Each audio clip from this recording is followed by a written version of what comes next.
Welcome to Solutions OP Clinical Trials Podcast. My name is Olga and I'm the Managing Director of Solutions OP. We are a small team of experienced professionals working on clinical trials in the United Kingdom. I'll use our podcast to discuss hot topics in clinical trials and provide analysis of the latest trends and challenges in pharma and medical device industries, not just in the UK but globally. Thank you for listening. Welcome to today's episode of the podcast. Today we're going to discuss dialysis solutions with a company based in Italy. But before I go into this one, I would like to just say a few words why I decided to start inviting small companies and startups and discuss with them their work. So we all know what the big companies think. We all know what Roche thinks and Pfizer and everyone else. But when it comes to the smaller companies, we don't really know what kind of problems they have, simply because their voices are not heard. And I think we need to give a lot more opportunities to them to tell us about their problems and what they're developing. Because at the end of the day, all big companies were once small companies. And they grew. So we need to allow small companies who have new innovative products to reach the market and grow. And I think this is a very positive business attitude. So I'd like to welcome today my guest, who is the Clinical Operations Manager, Tommaso Prosdocimi at Iperboreal Pharma. So as I mentioned at the beginning, Iperboreal Pharma is an Italian company which develops products for patients who are on dialysis. And today we'll learn from him a bit more about what they're doing, why their work is important, and also about the challenges they face. And I think finishing on a positive note, we can have some recommendations what we would like to see the regulators change, something that could help companies like Iperboreal develop their products and reach patients quicker. So thank you, Tommaso, for joining me today. And I'll start with my very first question, just to ask you to please tell me a little bit more about your company and what you're currently working on. Okay. So, Olga, first of all, thanks for having me. So what is Iperboreal Pharma? So we are actually not a traditional pharmaceutical company where, products are conceived, developed, produced and marketed. We are actually a super small team focused on R&D only. You can think basically Iperboreal Pharma is a scientific direction of a pharmaceutical company, a very little one, of course, without the rest. And our business model foresees to bring projects onwards as much as possible and reach a point where someone decides to invest in the idea we are developing. So far, we were successful in bringing our main project to a phase 3 clinical trial. It's called Elixir, and attract the collaboration of an international company, an Italian-based one, very famous, which is focused on home care service. They are called Vivisol. And with them, we are now developing a full therapeutic platform to innovate peritoneal dialysis, both in terms of medicinal products and medical devices. Here, the main idea is to overcome the main problems associated with marketed fluids, which is glucose-driven, local, and systemic toxicity. Without diving too much into the technical details, what happens locally on the peritoneal membrane is that glucose triggers some cellular processes that build up fibrosis and make the membrane not more able to act as an osmotic filter, sustaining the dialysis process. And ultimately leading to a technique failure, so the inability to keep going with peritoneal dialysis. While on a systemic level, you should just think that we use a huge loads of glucose that gets absorbed in the peritoneum in a pathology and stage kidney disease where up to 40% of patients are diabetics, and where we know that cardiovascular complications, which of course are worsened by a bad glycemic control, can significantly lower life expectancy. So what we do, basically we call our approach the osmometabolic one, as we want to substitute glucose with agents that are able to deliver a favorable effects other than only an osmotic capacity for dialysis. And at the moment, we have plenty of encouraging preclinical data, of course. Some very interesting one to come soon in publication. A phase 2 terminated with 12 patients treated and Elixir ongoing. Elixir, let's say, have, if I remember, around 70 patients recruited so far, and we aim to recruit 170 to terminate the study. Of course, this is the main one, but we have also other projects. For instance, one that I really love is that we think that peritoneal dialysis delivered with our approach, of course, may also be suitable for other pathologies that share fluid retention as a problem, and for which peritoneal dialysis is not indicated at the moment.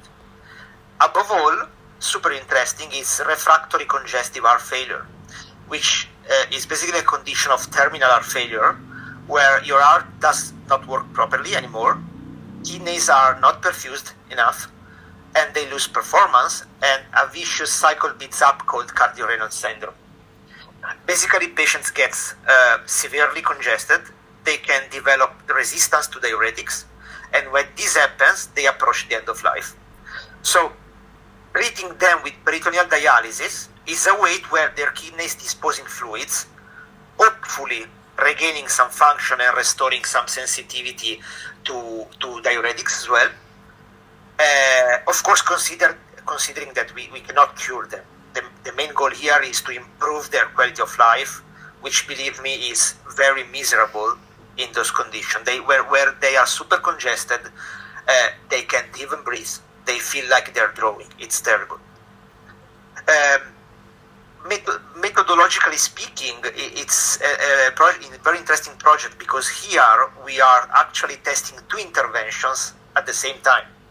Peritoneal ultrafiltration for heart failure and Polycor, our investigational medicinal product, as a peritoneal ultrafiltration solution to deliver ultrafiltration and overcome those issues that are, as we were mentioned before, associated with currently marketed products, and that contributes to preventing peritoneal dialysis to be applied to this pathology, because of course cardiovascular, you do not want to treat with huge load of glucose a severely cardiovascular compromised patient.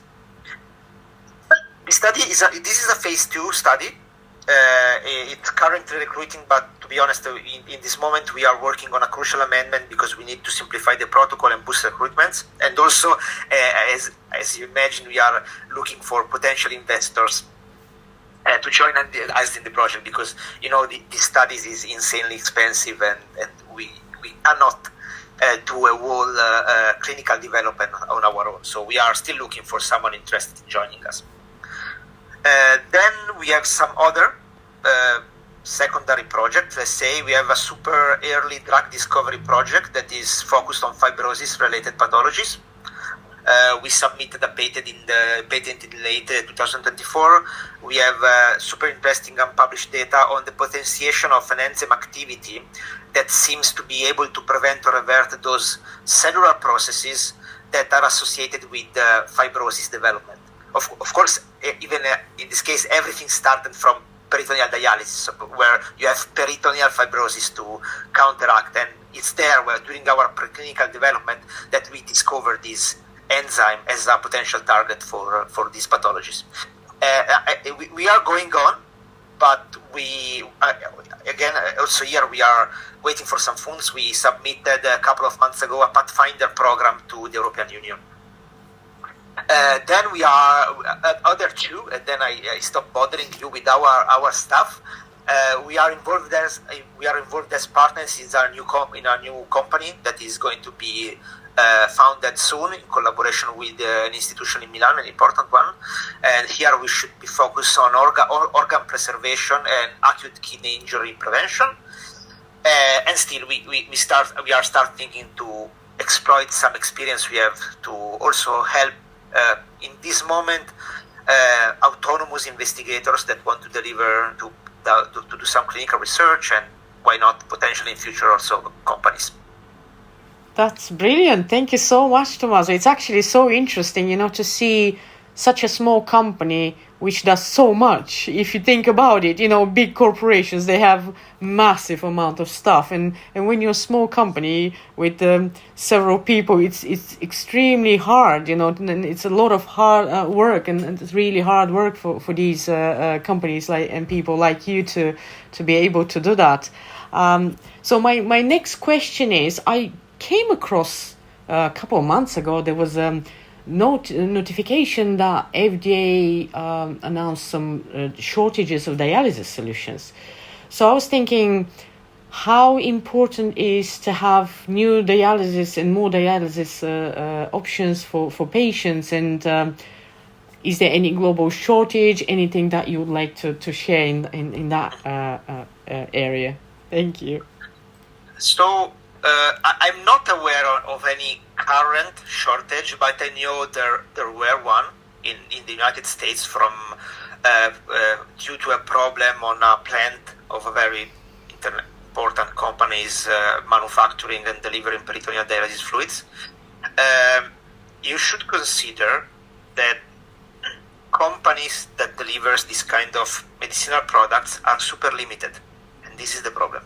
So just think that in Western countries, we basically have two of them and nothing more. And I guess this has also impacted the propensity for innovation in the field that has been really poor. Just consider that nephrologists basically have been using the same medicinal products, and I mean dialytics for PD, for 20 years.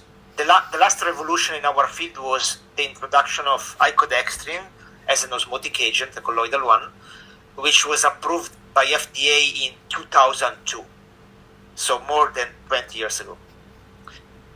So, of course, it's extremely important to provide patients with as many renal replacement therapy as possible, and let them decide with their physician, of course, which is the best therapy for their specific case.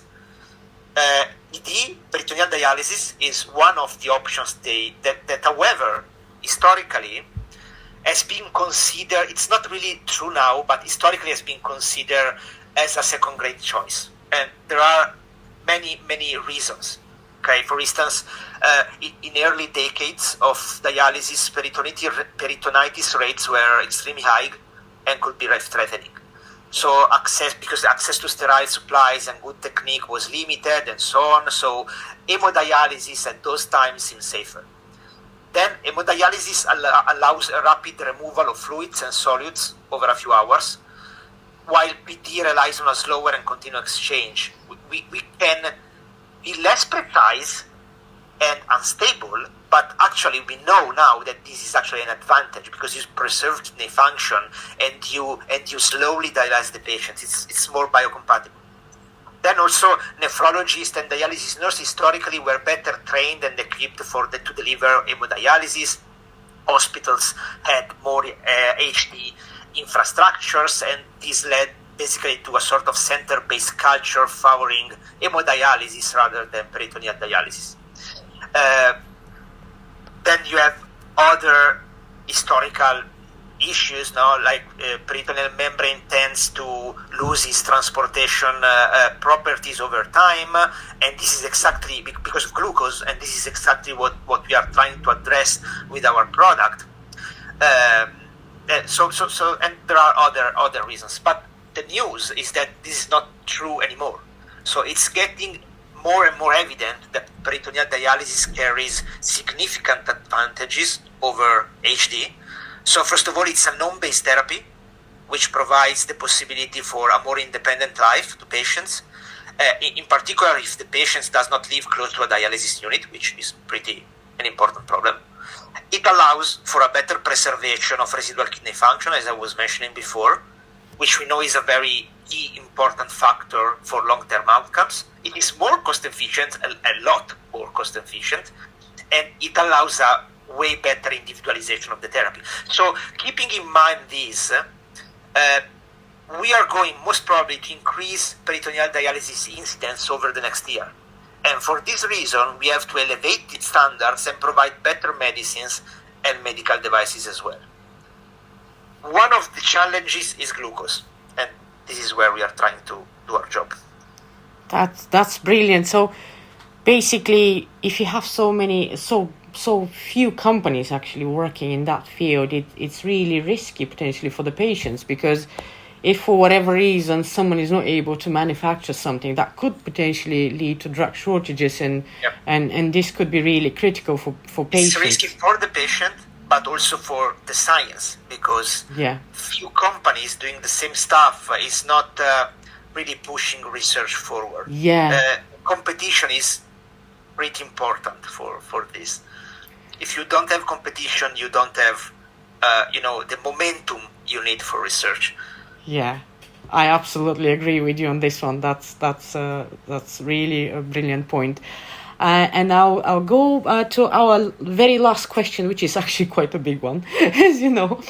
So my very last question is about the challenges that you face as a company developing dialysis products for patients, and also what is on your wish list? What you would like the regulators to change that could potentially help companies like yours?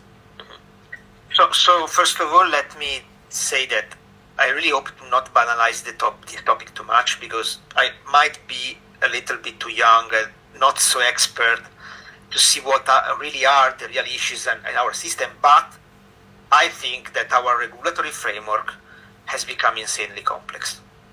And with complexity come costs, and costs are not affordable by everyone, especially small companies. So I have some, let's say, examples for you where I really struggle to push my project forward. So first of all, a very interesting one. We distribute our investigational medicinal products directly to patients' home. However, the regulation obliges me to include on the labeling the so-called variable information. They are like site code, patient code, and so investigator's name, and so on. However, if I do something on the packaging, such as writing labels, I have to do it in a GMP environment, a GMP facility, and release the product afterwards. So basically, the regulatory framework is forcing me to hire many GMP facilities for international studies and releasing the product every time I make a shipment for a different patient, every single time. Now imagine our case in which we have 85 patients, which is actually not a huge number for clinical trials, that must be supplied monthly for 6 months. It means we have to process and release in a GMP facility 510 blocks of EMP. This has a huge cost. I can say that it's around, maybe it could be around $500,000 just to write something on a label. Patients are not more protected. The quality of EMP does not change. It's just very, very expensive bureaucracy. So these where we could just release the product once after the production, of course, and just doing labeling stuff in a non-GMP unit, in a very normal depot. Such as, and this is incredible, already hospital pharmacies do. Because hospital pharmacies are not GMP units. So this is already being done at the hospital, but you cannot do it as a private company, and this is generating a mess. So this is my first example, which I think is completely crazy. I agree. I agree. Okay, that's very, very incredible. I think the amount of money we are using just for this is completely crazy. We could have done another study just with the money we are losing for distribution. Another example is the number of authorities and ethics committees that have to approve a study. So things are getting better with Regulation 2014, the European one. And finally, at least we have a single ethic approval in Italy. Consider that until a couple of years ago, we have basically as many as many ethics committees as many hospitals you were including in the study. But this is not enough, because for interventional clinical trial at the moment, which is managed by CTIS, we have to seek approval from the reference member states, so a part 1 from their competent authority and a part 2 for their ethics committee, plus another ethics committee for each country that is included, plus a revision of every competent authority of part 1 for any country included. So what's the point here, I think? Are we saying that a study may be ethical in one European country and not in another? Because I don't think so. Or are we saying that we trust a reference member state to evaluate part 1, but not completely, so we want other competent authorities to acknowledge the decision? Why? So, of course, this, in my very humble opinion, generate complexity and cost. And again, the very big problem is that costs are not for everyone. Then we have another very classical thing, because it's GDPR, General Data Protection Law. So I think we may really open an infinite debate on this topic, but I guess most people working in clinical research notice how GDPR is insane where applied to a word. Just an example, everyone knows that a sponsor basically can use patients' data, and of course I mean anonymized clinical data, not identifiable data, for the purpose of a certain study only. But why? So just think how many additional research we could do if data could be processed in other ways. Because once I collected them, it would be reasonable to use them as much as possible. For instance, someone generating data may share them for the purpose of other studies, to other companies, to other research institutions, with the first aim of delivering benefit to research and ultimately the society. But you cannot do this. And on this matter, I also think there is much heterogeneity in Europe in the evaluation of studies. So, in past, it happened to me that an ethics committee invalidated the approval of another ethics committee on a collection of samples for future studies. And what is really interesting is that they didn't provide a formal justification. They just said, this ethics committee, and I'm basically citing what they said, this ethics committee does not approve this approach. Nothing else. An approach that was previously approved by another ethics committee. So again, we need more clarity on what we can do, and we should be more flexible using data for the sake of research. Then you have, negotiation with hospitals. This is very well known. So this is so insane that multinational crows have entire departments focused on these efforts. I ask myself plenty of time, but I guess everyone works in this field did at least one.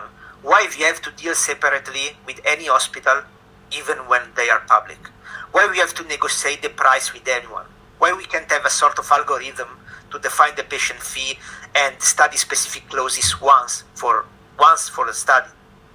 This is another process that is taking many hours of work, much money spent, much time lost, when everything may be efficiently managed by a single, website, generating patient fees and negotiating a single contract at least at national level.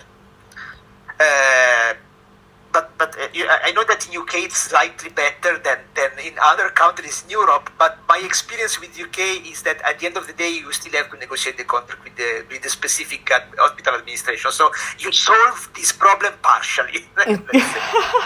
Well, and that's a very good point. But the problem with negotiating with different hospitals in the UK is because they have extremely bureaucratic internal procedures. So just to get a study set up, they need to get approval from this department and that department, and everything takes a long time. Even for a simple observational study, sometimes they need to go through some committees and stuff where you think, well, it's just an observational study. Why do you need this? So I think it's internal created bureaucracy. Otherwise, the mechanism is very much what you described in the UK. We have a standardized cost, we have standardized contract. but on the hospital level, this is where things slow down and become very long and tedious. Maybe not in all cases, but I guess in many cases you are basically working more, spending more, but you're not really adding a value to the project because that's for the bureaucracy.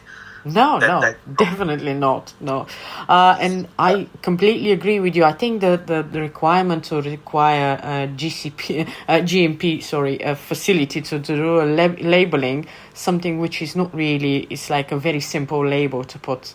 I think this is really overdone it. I don't know who came up with this thing, but they've definitely overdone it. And the problem is, I think many regulators, because their feedback is mainly from bigger companies, they don't really understand that this is a massive cost for a smaller company, and it could prevent them from running more studies and developing new products simply because they're paying for labels. You know that? I agree. Yeah.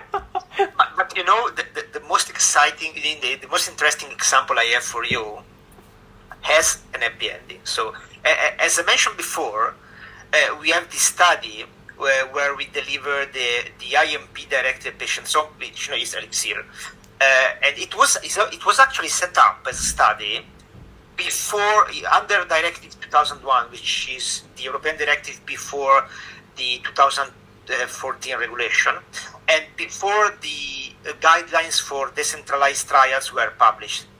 So, considering that in Italy we have a law forcing investigational medicinal products to be delivered directly at hospital pharmacy only. So it presented to us the problem on how to deliver tons of liters of dialysis fluid to hospital pharmacists that are not used to this. Indeed, you know, peritoneal dialysis fluids are normally supplied directly at patient domicile in the clinical practice. Consider that a CAPD patient, so a patient treated with the manual version of peritoneal dialysis, with a full dose, uses 8 liters of product per day. A patient in APD, which is the automated version, may reach 15 liters per day. So this is impossible, you know. However, at the time, I was managing the study. I was working for the CRO, and we did not know how to overcome this problem. So I decided to start discussing it with those directly interested, which are hospital pharmacists. And believe me, it was insane. I had several surreal conversations where these people agreed with me that it was not possible to deliver these kind of products directly to them. At the same time, they were specifying that even if it was possible, they cannot organize shipment to patients. And also, they clarified me that they were not in the position, and they were right, to authorize us to do anything out there than giving them the product, which is not possible. So, basically, we found ourselves in a point where the study was not feasible. Not for the design of the study, just for logistic stuff. You know, it's funny things, but among these conversations, I also have a discussion with an administrative person in a certain hospital, where they suggested the PI to personally deliver with his own car fluids to patients. So it's wonderful. So at the end of the day, we took the only way out we saw. So we asked the competent authority. And eventually, we were authorized to bypass hospital pharmacists based on many quality standards to be respected, of course, such as having a dedicated portal accessible by pharmacists for product management and GDPR constraints and blah, blah, blah. And we developed the system with our provider specifically for Elixir. It was a nice journey. And everything took place before the publication again of decentralization guidelines. So I like to think we were one of the first at least small companies trying to do something similar with a research framework that was clearly against us. So my final point is that the research is universally considered a good thing. I think everyone can agree with this. If the clinical research framework works properly, you attract investments. Your patients have anticipated access to new therapies, and hopefully products are also marketed firstly where they were developed. such that also other patients have anticipated access to the therapy. Also, for-profit research is well paid, and healthcare system can spare money. Just think to all those comparators and the MP sourced and provided for free, as well as all those visits and examination paid within patient fees. So this is clearly a win-win situation for companies and institutions that must be pursued as much as possible. On the contrary, if the research framework is too complex, is too bureaucratic, too expensive, too slow, you are losing the opportunity, and this goes to the advantage of other countries where maybe regulatory frameworks are easier to handle.